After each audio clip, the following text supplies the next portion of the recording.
So guys, आज का हमारा टॉपिक है स्पर्म की स्ट्रक्चर्स के बारे में पढ़ना। हमें आज बस थोड़ा ज़्यादा पढ़ना है। थोड़ा ज़्यादा नहीं, आई थिंक 2 से 3 मिनट का ही वीडियो जाएगा, ज़्यादा लंबा नहीं जाएगा। लेट्स स्टार्ट, टाइम नहीं वेस्ट करते हैं बच्चों। क्या कह रहा है? Let's examine the structure of sperm. Okay, it is a microscopic structure composed of the head, neck, middle piece and tail. ये देखो, पार्ट आपका हेड है, ये आपका पार्ट रहा नेक, ये आपका पार्ट रहा मिडल पीस और ये आपका पार्ट रहा टेल। अब क्या बोल रहा है? A plasma membrane envelops the whole body of the sperm. एक प्लाज्मा मेम्ब्रेन है जो कि पूरी बॉडी को एनवलप की हुई है, ठीक है, स्पर्म की। ये रहा प्लाज्मा मेम्ब्रेन। आप आइडेंटिफाई करो पिक्चर को बहुत अच्छे से, इसलिए मैं इसको अलग से दे रही हूँ ताकि आपको पिक्चर अच्छे से आइडेंटिफाई हो जाए, ठीक है। The sperm head contains an elongated haploid nucleus and anterior portion of the which is covered by so कहाँ पे थे हम? थोड़ा बच्चों में वो आ रहा था, डिस्टर्बेंस हो रही थी इसलिए। The sperm head contains an elongated haploid nucleus and the anterior portion of which is covered by a cap-like structure called acrosome।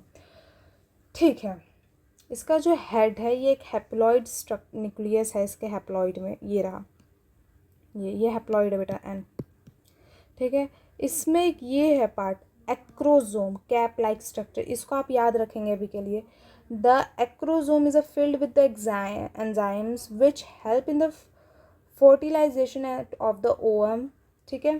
कह रहा है जो एक्रोजोम है ये है बहुत सारे एंजाइम से फिल्ड होता है जो कि हेल्प करता है। जब ओवम फ्यूज्ड होता है ना स्पर्म से, तो सबसे पहले एक्रोजोम जाता ही है अंदर, ताकि फिर दूसरा स्पर्म इसके अंदर ना जा पाए।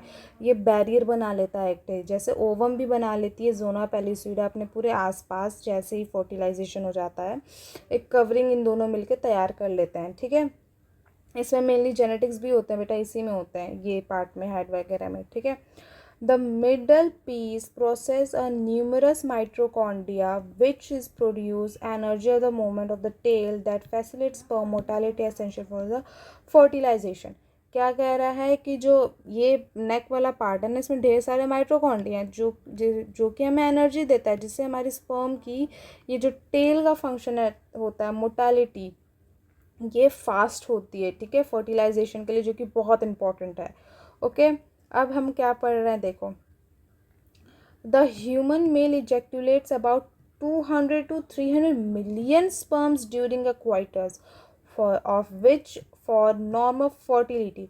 जब हम नॉर्मल क्वाइटस होता है ना, तो उसमें सोचो बेटा 200 से 300 मिलियन स्पर्म जाते हैं, और उसमें 60% sperms must have normal shape. 60% का नॉर्मल शेप होता है, 40% बेटा आपके ख़राब होते हैं, ठीक है, कुछ भी डिफेक्टिव हो जाता है। अब थोड़ा सोचो, इस 60% में से मात्र एक स्पर्म जाके इस रेस को जीतता है और ओवम से फ्यूज्ड होता है, फिर सपोला या सपोली पैदा हो जाते हैं, ठीक है। मैं भी समाप्ति मैम की ही स्टूडेंट हूँ, तो उनकी थोड़ी आदत मुझे लगी हुई है, ठीक है।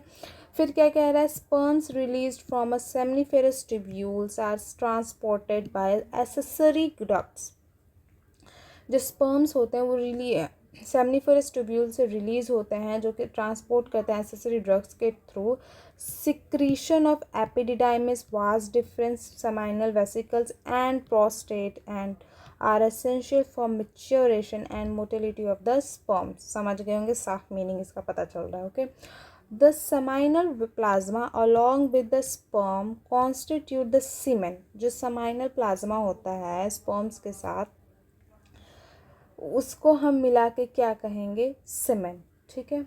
The function of the male sex accessory ducts and glands are maintained by the testicular hormone androgen. जो एसेसरी डक्ट्स ग्लैंड हो, हमें कौन मेंटेन करता है हमारी बॉडी में? Testicular hormones. ये था आपका बॉय का गेमेटोजेनेसिस, ख़त्म हो गया आपका। Thank you for watching. Hopefully आपको बहुत अच्छे से समझ में आया हो। फिर भी मैं एक बार आपको समझा दे रही हूँ इसका। ये स्पर्म है, हेड, मिडल पीस, टेल, और ये रहा आपका नेक। एक्रोजोम में बहुत सारे एंजाइम्स होते हैं जो कि ओवम में जाके फर्टिलाइज करता है, जिससे हमारी बॉडी से जो स्पर्म जाता है वो ओवम से जाके फर्टिलाइज करता है। तो एक्रोसोम ही फर्टिलाइजेशन में सबसे ज़्यादा हेल्प करता है। प्लाज्मा मेम्ब्रेन सबसे आउटर इन लाइनिंग होती है स्पर्म्स की। न्यूक्लियस हमारा क्रोमोसोमल मटेरियल कैरी करता है। मिडल पीस में बहुत सारे माइटोकॉन्ड्रिया लगे होते हैं जो कि हमें एनर्जी देते हैं, जिससे स्पर्म्स की विक्रस मोटालिटी स्टार्ट हो जाती है। ओके, टेल से। ओके, इतना हो गया। 200 से 300 मिलियन स्पर्म्स होते हैं, जिसमें से 60% ही अच्छे होते हैं, 40% ख़राब होते हैं। 60% में मात्र एक स्पर्म जाके फर्टिलाइज होता है, ये भी एक रेस पूरी करता है। ओके, इसके बाद यही आपका ये दिया, ये मैंने अभी अभी जस्ट पढ़ा है। Okay, thank you for watching बच्चों। Keep learning, keep study.